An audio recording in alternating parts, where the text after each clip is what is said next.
Let's go! My Tiger friends and family. We gotta find an offensive coordinator. Today, we are breaking it down. 5 different categories, okay? You could argue that as far as team identity is concerned, your offensive coordinator is more important than your defensive coordinator. Charles Hannegriff, who's really plugged in, has already said that it's going to be a 4-3 defense LSU's going to run. So it looks as if Ed Orgeron has an idea of what the defense is going to look like, and of course, he is a defensive coach.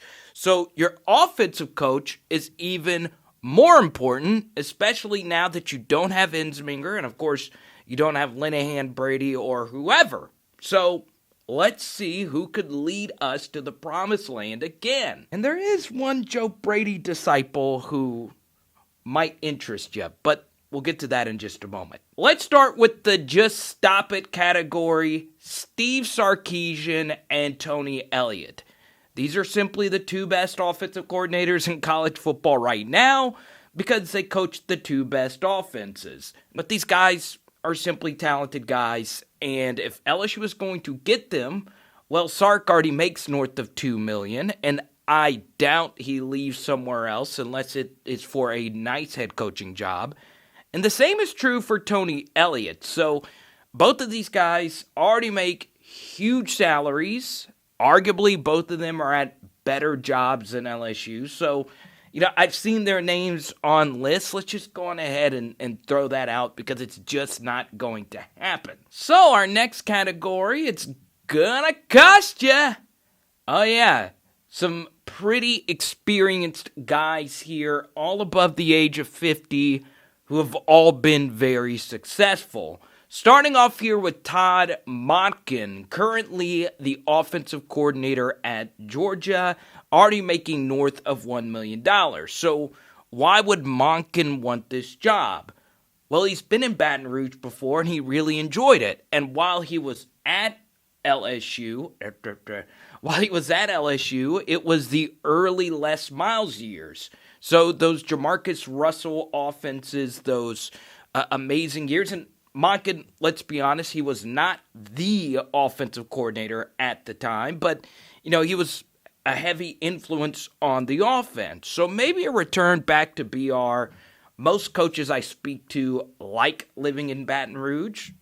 I've heard that from quite a few coaches that have actually left Baton Rouge to go somewhere else. They miss it. So maybe Todd Monken, who, by the way, is in Athens, which is an incredible city, and of course Georgia's an incredible job, maybe he would go to LSU for 1.5. But let's be honest, Georgia is an amazing job. They get JT Daniels back. They're knocking on the door of a national championship. Our next candidate makes a ton of sense, and this would be lauded as a home run hire across the board. Phil Longo, where North Carolina, thanks to Mac Brown, but in large part thanks to their quarterback Sam Howell, is probably the most entertaining offense that we don't talk enough about. And that's in large part due to the design of a Phil Longo offense. I mean, even North Carolina's offense was way better than Clemson's offense on a yards per play basis at 7.81 yards per play. That is redunculous. And I know they kind of slowed down in a game they could have won against Notre Dame. I know that's out there, but as you can see here, Phil Longo, I like coaches that had to grind at the lower levels before getting to the Division I level, which is what Phil Longo had to do, where he was a quarterback and running back at Rowan. What is can you guess what is Rowan? In Glassboro, New Jersey. I think that's where Pauly D lives now. But, I just like seeing this. I like coaches that legit had to work their tail off to get to the highest level. And normally coaches like that, including a Gus Malzahn per se, they have to have genius offensive schemes because they're not obviously all that well connected at the D1 level. So that means his mind is what got him to the next level, which is something LSU desperately needs. So this is a guy who is autonomous, thinks for himself, has very creative offenses. I love him, and I would absolutely love for LSU to get him. Okay, but how about we actually get a coordinator in this category that's actually out-schemed and out-coached LSU, okay? And this one is way off the radar. Joker Phillips. You remember 2007, that Kentucky triple overtime game where we were shredded by Andre Woodson? Really? Do y'all remember that? It was Joker Phillips. Joker probably has the most interesting resume of any of the coaches we've spoke of so far because, well, he's our first coach with some real NFL experience as a player and a coach. So currently he's a co-offensive coordinator at Maryland, and yes, they were a school that only played 5 games, so the sample size is extremely small. Also, that, let's be honest, is the Mike Locksley offense. But still, Maryland's offense with the younger Tagovailoa brother was pretty good. And former LSU commit Rakim Jarrett had a pretty good true freshman year. The Maryland offense is a lot of fun to watch with Tagovailoa, and that's in large part to Joker Phillips. And I know this is the it's going to cost you category, but this one wouldn't cost you too much. $375,000 a year is what he makes. I think he'd want to come back to the SEC, where obviously he's coached at Kentucky. He obviously has head coaching experience. Also, he coached at Florida. He was recently at Ohio State as an offensive quality control coach, which obviously connects him to the greatest LSU player of all time in Joe Burrow. I know some of you would like some younger blood, which is why we go into the Young Guns category. And how about we start with an actual coach who beat Nick Saban, because that is our goal, right? To beat and slay the dragon again. Let's get to it. So kicking off our Young Guns category, Florida offensive coordinator Brian Johnson. Well, this is just a fun little fact. Brian Johnson did beat Alabama as a player in the 2009 Sugar Bowl, which ironically was in New Orleans. And I was at that game where Brian Johnson led the Utes to a 31-17 performance. Now, let's start with the big red flag here with Brian Johnson. He's not calling the plays. That is Dan Mullen's job. And Brian Johnson being the offensive coordinator, he does have heavy input on the Florida offense. And that Florida offense was pretty freaking incredible this year. And on top of that, is he really going to leave Dan Mullen's side for another offensive coordinator's job in the SEC when he was with Dan Mullen at multiple stops? Mullen is going to pay to keep Brian Johnson there unless he's going to take another head coaching job. And the same thing is true with Elliott and Sarkisian and Monken. How much better of a job is LSU than Florida? I think we would all agree that they are all basically on the same level. I want to shout out versus he. He's one of our big-time Graham Harrell fans. He won't quit commenting about the USC offensive coordinator, or should I say offensive coach? I don't even know what kind of program USC runs under Clay Helton, because every game I watch when they play, it seems as if it's a mess. And they still somehow were undefeated before they played Oregon, which, of course, turned out to be a loss for them, which that game actually was also a mess. So, yeah, it's interesting because USC isn't USC like it used to be, and obviously Graham Harrell is a Texas Tech Red Raiders. Those up there in age remember Graham Harrell more as a player, but obviously in more recent years as a coach.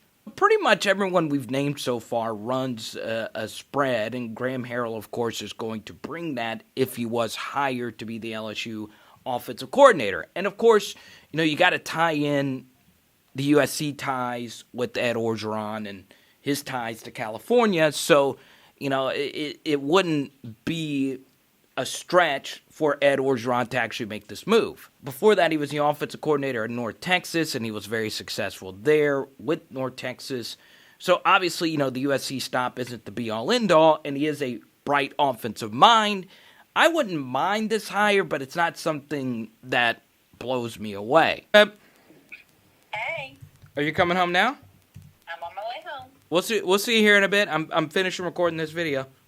Okay, bye. Love you. Love you too. This name's going to seem way out of left field, but Bush Hamdan is someone that I like a lot because I loved watching the Missouri offense. I love their balance between run and pass. I love watching them work all different parts of the field. And, of course, we saw Elijah Drinkowitz really shred Bo Pelini. And I know who didn't shred Bo Pelini this year. But legit, how many times did you see Missouri throwing the football to wide open defenders? That's because Elijah Drinkowitz, with the help of Bush Hamdan, they're really good at out-scheming the opposition. Now, Hamdan is a wide receivers and quarterbacks coach, so he's technically not even the offensive coordinator at Missouri, and Elijah Drinkowitz, even then, is the one who's calling the shots there. But, I wouldn't mind bringing Hamdan in to work alongside a Russ Callaway, and them being a very young tag team. And he has a little NFL experience, only 34 years of age, spent a year with the Atlanta Falcons. I would not mind him coming to the LSU staff and bringing some of those Elijah Drinkowitz concepts along with him. Kendal Briles, another young gun for Arkansas, which obviously saw the biggest improvement from last year to this year. And once again, Kendal Briles, that Arkansas offense, was a lot of fun to watch. The only problem is the complementary football wouldn't go so well with what LSU wants to do defensively because Arkansas was horrible at time of possession this year. So while their offense did run the hurry up and they did go super uber fast, remember, Kendal Briles is the son of, obviously, Art Briles. So, Kendal Briles is a guy that likes to go at lightning speed even when it's 3 and outs, which lends itself to more defensive snaps, which means the defense is going to be on the field longer, and an LSU attacking defense with a 4-man front. Obviously, that depends on who your defensive coordinator is going to be, but I'm not so sure Kendal Briles would be a good fit with Ed Orgeron as far as pace of play. As Carvis, one of our best viewers, points out, and as a lot of people point out, and as we've pointed out before we even started doing these coordinator pieces, complementary football matters. Your offensive coordinator and defensive coordinator and their philosophies have to mesh. But of all the young guns, let's go with the guy with the heaviest ties to LSU. That is DJ Mangas, okay? LSU former analyst, a Joe Brady disciple who's currently with Joe Brady at the Carolina Panthers. This, to me, would be a home run hire. Obviously, being a Joe Brady disciple, you have to know how to call plays along someone else. So, if you bring in someone as young as DJ Mangas, well, you can't just give that guy all the control of the offense. So, I could see a coexistence between Russ Callaway and DJ Mangas working a lot better than most coordinator situations. So it's kind of funny. I had to go look at DJ Mangas's LinkedIn profile. So obviously he's very young, and he has a history with William and Mary before LSU. 5 years as an assistant football coach, as an offensive coordinator and whatnot. So I was wondering, I was like, wait, William and Mary? Does that ring the bell? Oh, yes. Arguably two of the best head coaches in the NFL this year, Sean McDermott and our friend and yours, Mike Tomlin. both William and Mary disciples. So I don't know what it is, but this is a school that has history of putting out pretty daggum good coaches.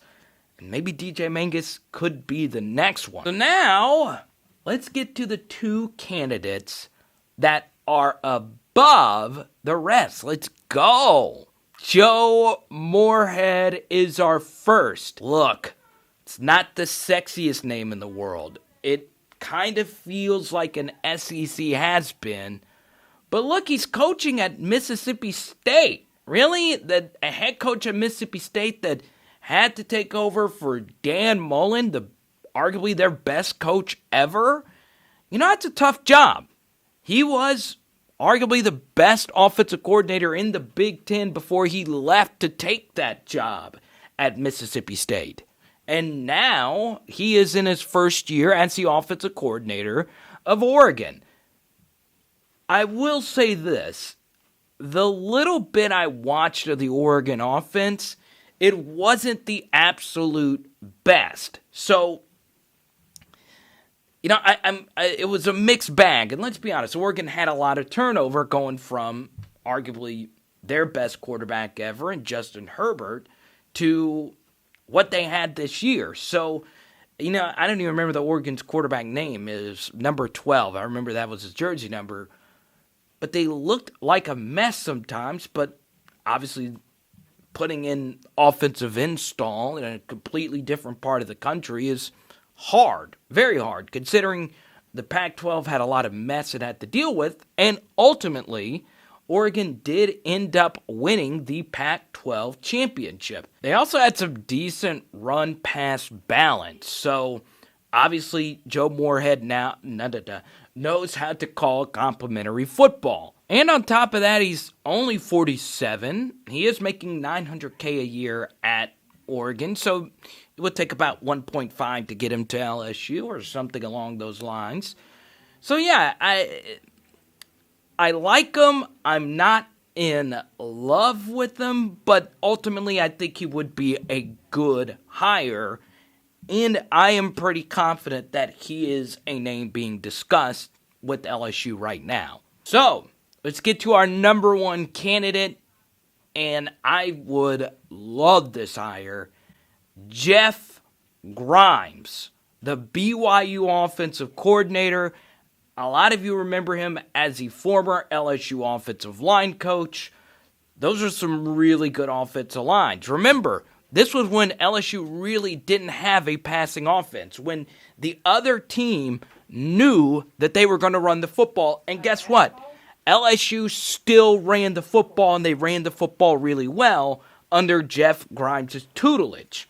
So BYU this year, let's be honest, they had a Steve Young at quarterback with Zach Wilson, and he's going to be drafted really high in the NFL draft.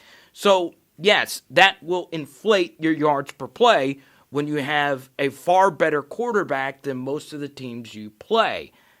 And obviously the Coastal Carolina game wasn't a good look. The offense did kind of regress towards the end of the year, but I love watching Jeff Grimes' offense. A lot like Bush Hamdan and the Eli Drinkowitz offense, lots of pre-snap motion, which is something that Alabama does a lot of. And Jeff Grimes actually credits that from the time he spent with Matt Canada. And I know that that's a name that you guys hate to hear, but hear me out, okay? Matt Canada is actually a really, really, really innovative coach when it comes to pre-snap motion. And Jeff Grimes tinkered with that and really started to apply that to the BYU offense. Oh, Booger's in from the rain? Yeah. Y'all didn't think you were getting a Bug, huh? There she is. Everyone say hi to Bug. All right, Bug, who do you want as offensive coordinator? Oh, she's got something on her. She got something on her. Yeah, come here. All right, come on. All right, Booger cameo. BYU's offense, before he took over in 2018, their offense was bottom of the barrel. 2017, yards per play. They weren't even in the top 100. Then in 2018, they jump up to 78th. In 2019, 35, and then in 2020, number 1 overall. That shows that an offensive coordinator is drastically getting this unit better. That was the thing. When he was here at LSU, he was making north of $300,000, $400,000, somewhere in that region.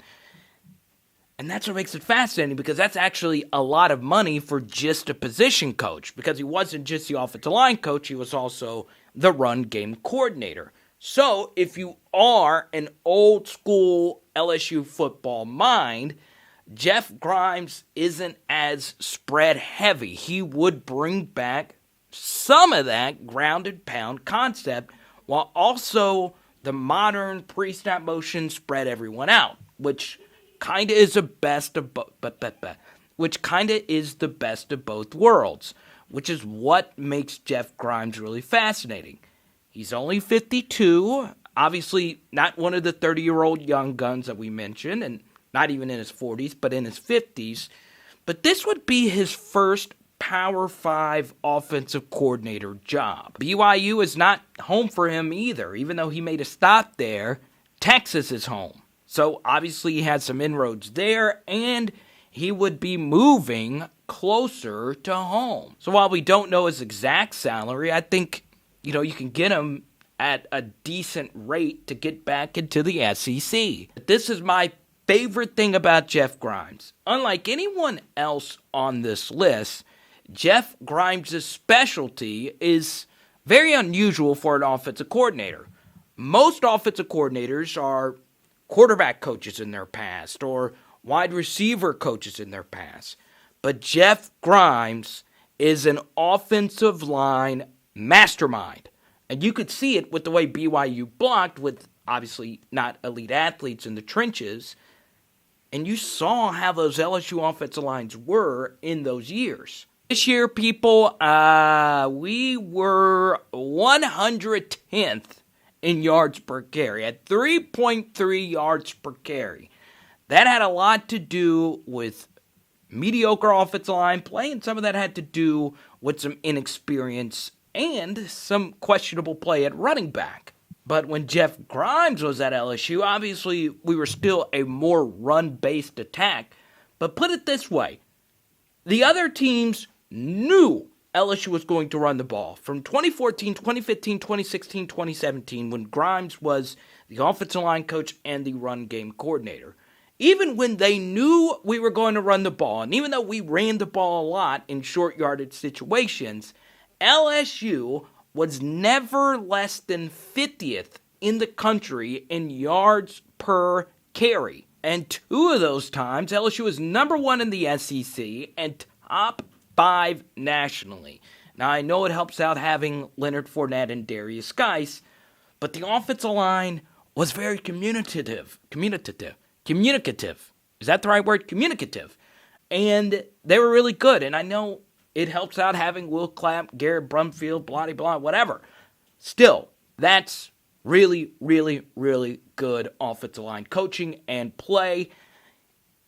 And LSU really needs that because, as I pointed out in the film studies, and this isn't necessarily a criticism at James Craig, he had to replace 4 or 5 starters, but too many times the LSU offensive line wasn't communicating and missing blocks and all those things. So with a guy who has an offensive line background, that would help with offensive line recruiting. That would also help with the overall play of the offensive line, which to me, and you guys have watched all the film studies, to me, the biggest gap between LSU and the 2 best teams in the West this year, Texas A&M and Alabama, the biggest gap between us and them was the offensive line play. So Jeff Grimes, to me, is a home run hire because of the offensive line aspect he brings to the team.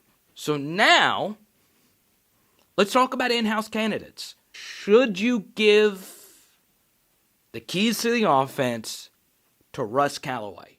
Short term, it makes a lot of sense. Obviously, LSU is under a budget. They have more defensive coaches to replace than offensive coaches. So, if you're going out of the box to go get a defensive coordinator, they're obviously going to have to hire the assistants that they want, which could in turn cost you more money, which could lend itself to Russ Callaway being the offensive coordinator because he's not been a Power 5 offensive coordinator yet. So this would be a huge opportunity, and it would also be a budget-friendly opportunity.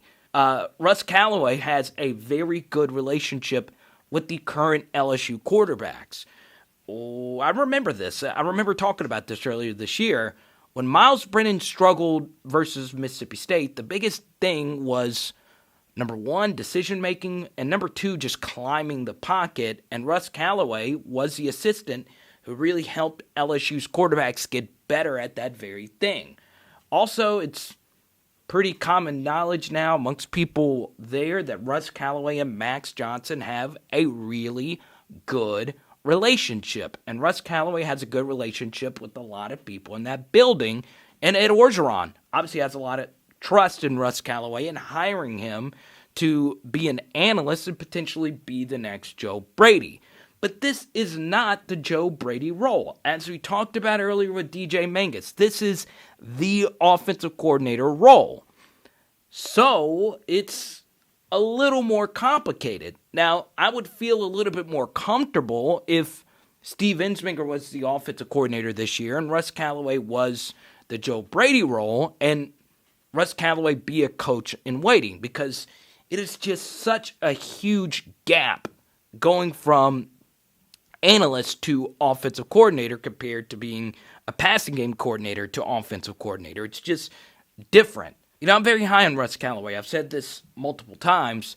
I would like to see him get an expanded role. If you do give Russ Callaway a bigger role, it would be better to have a more progressive and not as power-hungry offensive coordinator to take over the actual play calling duties. Right now, the players themselves in the locker room, like I'm talking about at this very second, well, no matter who LSU hires, they're going to like Russ Callaway better because, well, he's the incumbent. He's a guy that they know already. So whoever you hire, Russ Callaway is obviously going to be in the equation. So you got to have someone that's going to come in and not be afraid to work alongside other people. So that's something to keep in mind as far as Russ Callaway's future with LSU. Yeah, what do you guys think? Is there any name out there that I'm missing? Because obviously I missed some names on the defensive coordinator piece that I liked a lot. I did a lot of research on this, and there's obviously so many moving parts. Another question we have to ask, is it more important to hire the offensive coordinator first before the defensive coordinator? That's something that I actually do find pretty interesting, so let's have a discussion down below, baby. It's Power Hour LSU. Boom! Bum, bum, bum. So no tuna steaks tonight. Kind of feeling some takeout. Some chimichangas.